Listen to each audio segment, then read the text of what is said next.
తీసుకుందాం. విఠల్ గారు వినబడుతుందా ఇప్పుడు? ఓకేనా.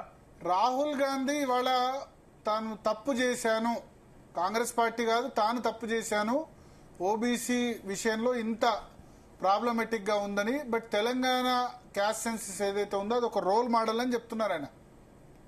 దాన్ని దేశంలో ఉన్న బీజేపీ కూడా యాక్సెప్ట్ చేయాల్సిందే. ఇప్పుడు 42% రిజర్వేషన్ ప్రెసిడెంట్ దగ్గర ఉంది, దాన్ని కేంద్ర ప్రభుత్వం చేతిలో ఉందని చెప్తున్నారు.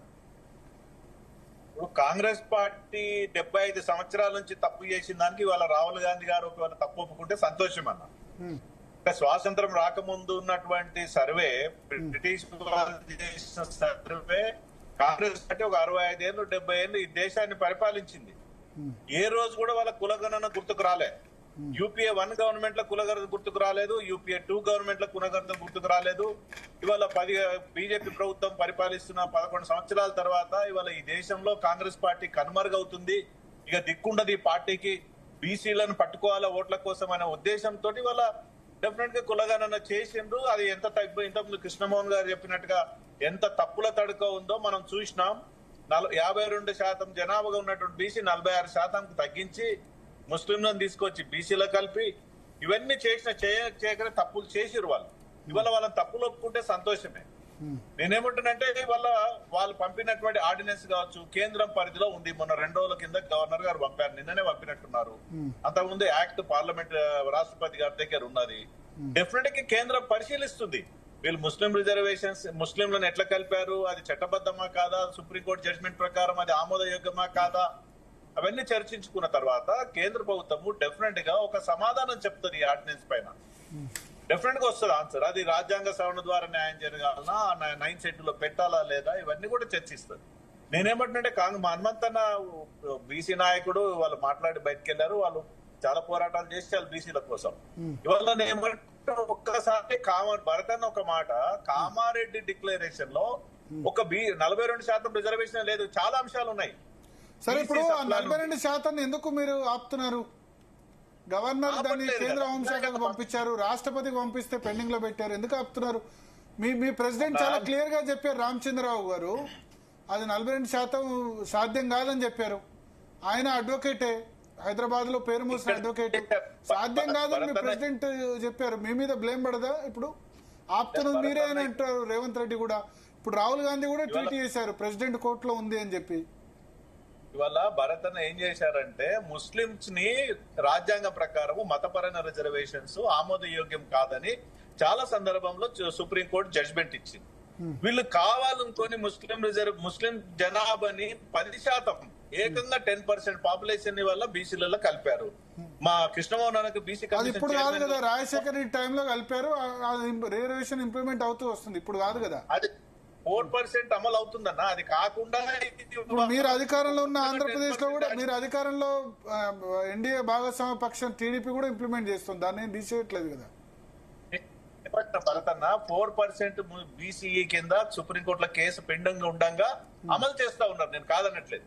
దానికి తోడి వల్ల 10% ఎందుకు కలిపినట్లు హడావుడిగా సోషియో ఎకనామిక్ సర్వే చేశారా? కృష్ణమోహన్ నేను అడుగుతా ఉన్నాను, ఒక కులాన్ని గాని ఒక వర్గాన్ని గాని బీసీలో కలపాలంటే ఏ రకమైనటువంటి సర్వే ఉంటదన్నా, ఏ రకమైనటువంటి ప్రాస్పెక్ట్స్ ఉంటాయి, ఏమేమి కార్యక్రమాలు చేయాలో చేసిందా ఈ ప్రభుత్వం?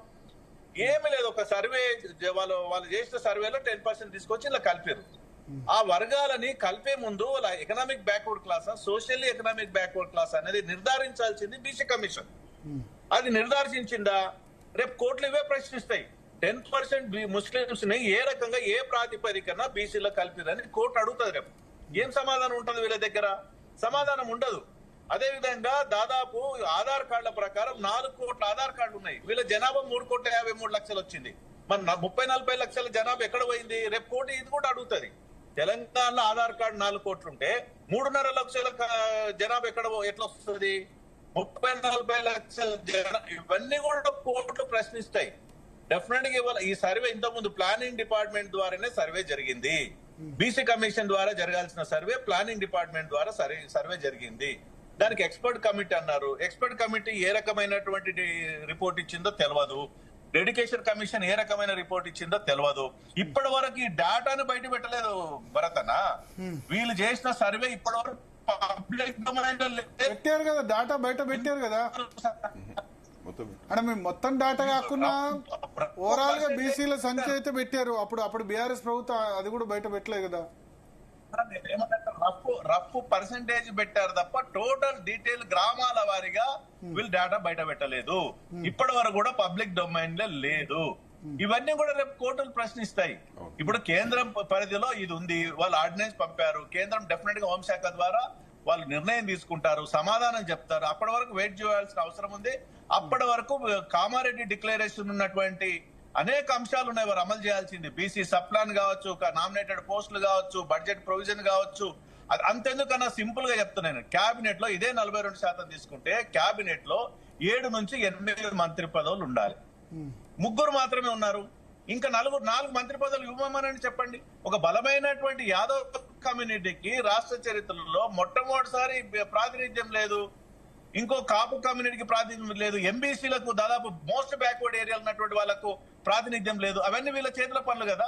ఇవన్నీ రాజ్యాంగ సవరణ అవసరం లేదు. సప్లాన్ కు రాజ్యాంగ సవరణ అవసరం లేదు. కార్పొరేషన్ నిధులు ఇవ్వడానికి రాజ్యాంగ సవరణ అవసరం లేదు. మంత్రి పదవులు ఇవ్వడానికి రాజ్యాంగ సవరణ అవసరం లేదు. కార్పొరేషన్ లో నామినేటెడ్ పోస్టులు ప్రాతిపదికన ఇవ్వాల్సిన రాజ్యాంగ సవరణ అవసరం లేదు. ఇవన్నీ